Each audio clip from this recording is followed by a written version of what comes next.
Well, YouTube, how are you doing? Me? I'm here. I'm drinking a beer, though. I'm drinking a beer. Me and my pink pink tie-dye shirt, we're drinking a beer. And what we're going to be drinking today is from the newest commercially available Trappist brewery that isn't in France, isn't in Holland, isn't in Belgium. This one is not the American one, though. No, this is not, what is it, St. Jacobs? This is Stift Engelszell, and this is the Benno Trappist beer. So, Benno by Stift Engelszell. It's 6.9% alcohol by volume. It is in Austria. It's ale brewed with honey. Its ingredients are water, malted barley, honey, hops, and yeast. There's a big story if we really want to get into it. The first one, the Gregorius, was named after the first abbot of the abbey. Let's grab this quickly and see what it says about the Benno. Namengerg. Yeah, that's not English. Ottoman on the Danube Valley. I don't care about that. Dedication, origin of name. In 1959, Father Benno Stumpf was elected abbot of St. Engelszell. Similar to Abbot Gregorius, his infinite optimism, dedication, and faith in God were the main forces behind his work. Forced to leave Trappist monastery Maria Stero in Bosnia in 1944 with his fellow monks, he made a brief stopover in Marienwarburg, Germany, finally arriving in Engelszell in 1952. He was the energy behind the... Who cares? It's named after the abbot from 1955. Benno.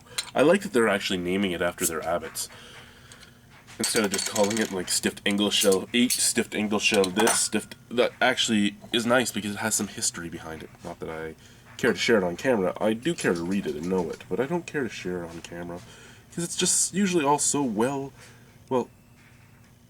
long-winded, really.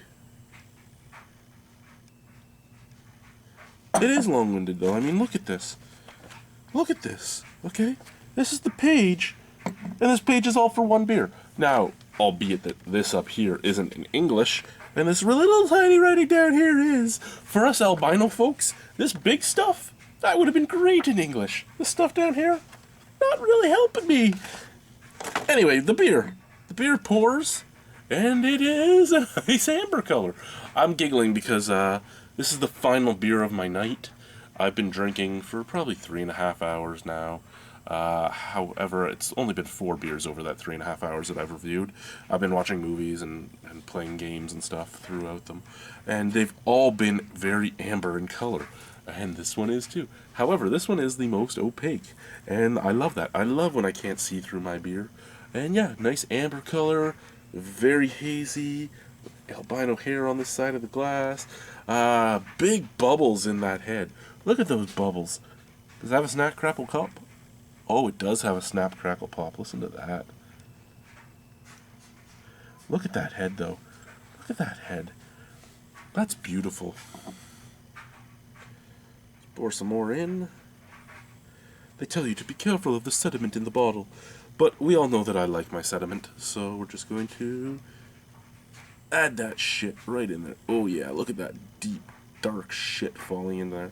Okay, so there we go. Beautiful, beautiful looking beer. And we're over the line. We have more beer than we're supposed to, apparently. Woo! Yay! Smell.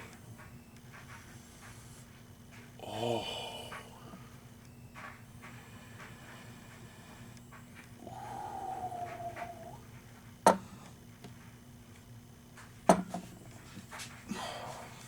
I got head right up my nose.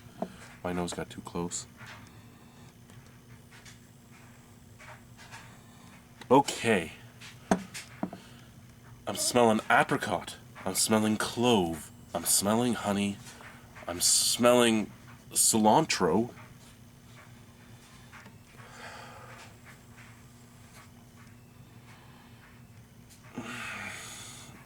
allspice,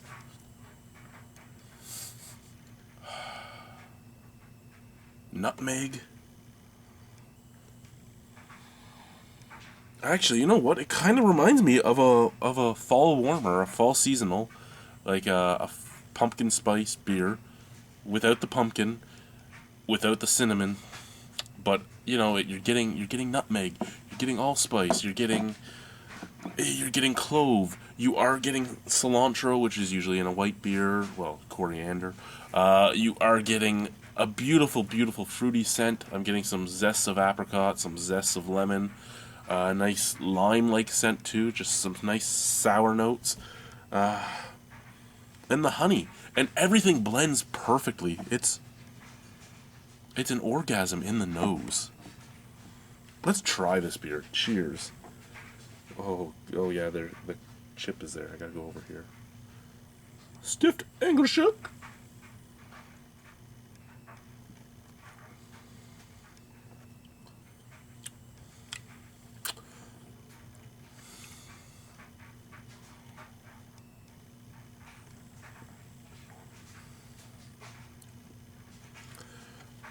Now, how everything worked in harmony on the nose, it works in harmony on the taste too. Beautiful sweetness on the forefront. Beautiful sweetness. That sweetness is very malty. You get the honey, you get the malt. That fades, and in the middle, you come out with some nutmeg, some allspice, and a bit of cilantro. That's what hits you in the middle. So you're getting a weird spicy note. Well, not weird, but you're getting a spicy note. You get sweet, spicy note, and then we drop. And we drop to clove and zests of lemon peel and lime peel. You're getting just a bitter, sour zest on the background. It's beautiful. You get everything you really want. You get your sweetness, you get your bitterness, you get your sour, and you get some spice. What else could you ask for in a beer? And it all works so well together.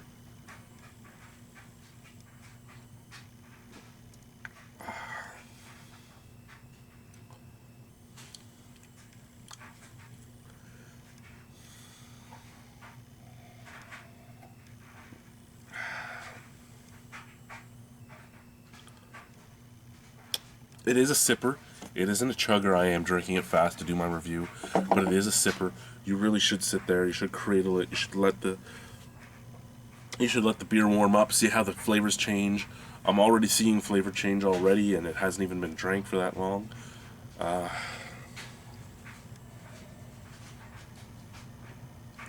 clove is kind of cloying on the background, but that mixes so well with the zest of the fruity zests and of the hops. The fruity zest and the hops make the background not matter that you're getting clove in there. The clove just gets a slight drying at the top of the throat, which actually makes you want to sip the beer again. And sipping the beer again starts you off on that pleasure train again. It goes... And the crash isn't a bad crash. It's still a pleasurable taste crash. It's just, you go from something so inviting to something cloying and drying.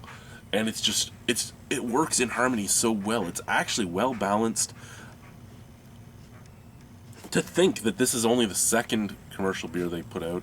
They put out 2 in a gift pack, and they've both been so good on the first go. To think that is amazing. And to think that it's an Austrian monastery that is doing Belgium Trappist styles with a twist is awesome too, because that twist makes this brand new. That twist takes what you had in the past, what you knew as a Belgian beer, and it makes it new, which is great because, yeah, a great Belgian Trappist, a great Dutch Trappist, a great French Trappist. Actually, is there any more Trappist breweries left in France? I don't remember. I used to have a list of all the Trappist breweries. I lost that list. There wasn't many, so it was easy to keep.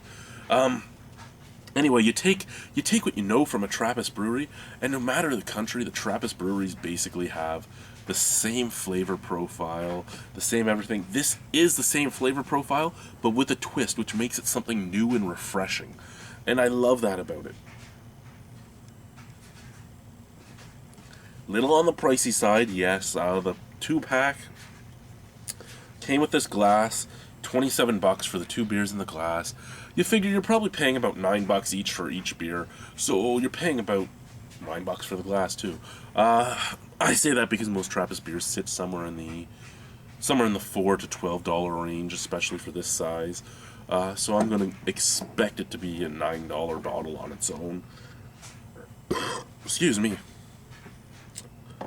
I said I wanted to drink the second beer in the case. No.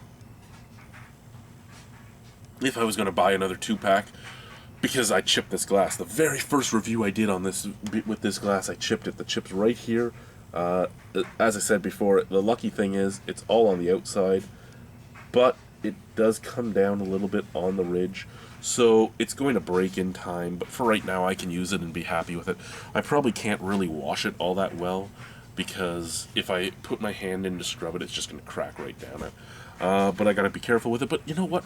These beers have made it worthwhile for me to buy it again for this glass, because I like this glass. It's not a Tiku per se, but it's Tiku style, and I really like that.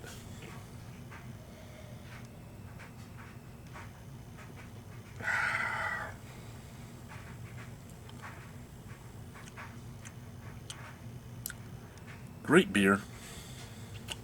Great beer. Great taste profile. Great sipper. The more it's warming up, because it was already pretty warm, but the more it warms up in my hand, the more the clove dies off and everything else comes out. The honey comes out more. The cilantro comes out more that I'm picking up. These fruit zests and the hops come out more, and the cloves are less cloying.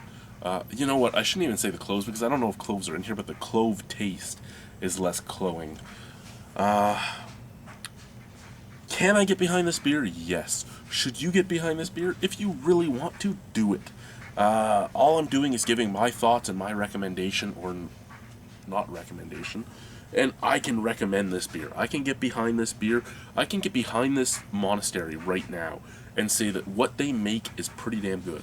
Yeah, I'm going from side to side. No, I'm not drunk. I'm cold. For some reason, my basement's fucking freezing. It's warmer on the uninsulated side of the basement than on the insulated side. This is all insulated. How the fuck is it this cold on this side of the basement? Even the header is insulated. How the fuck is it this cold on this side of the basement? Anyway.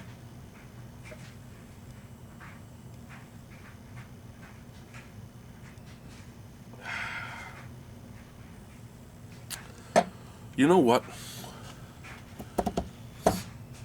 9 out of 10 on the Benno. The Benno is actually really good. I love it. It even actually, it's coming off, and I was saying how they're Belgians with a twist. It's coming off as a mix of like a triple and an IPA. It's weird, it's great, because that bitterness on the background is growing. The more it warms up, the more the hops are coming out. It's actually a hop warmth in the throat. It's kind of resiny now. A mix of a Belgian IPA and a Trappist triple is what I'm getting on this. And I love that. This is great. 9 out of 10, guys. You know what I'm going to do? I'm not going to dance, because I don't care to dance. Basically, I don't have a cameraman down here, so dancing isn't very acceptable at this very moment. It isn't. I'm going to take my elastics out of my giant fucking hair, and you're going to get a headbang. Good night, guys.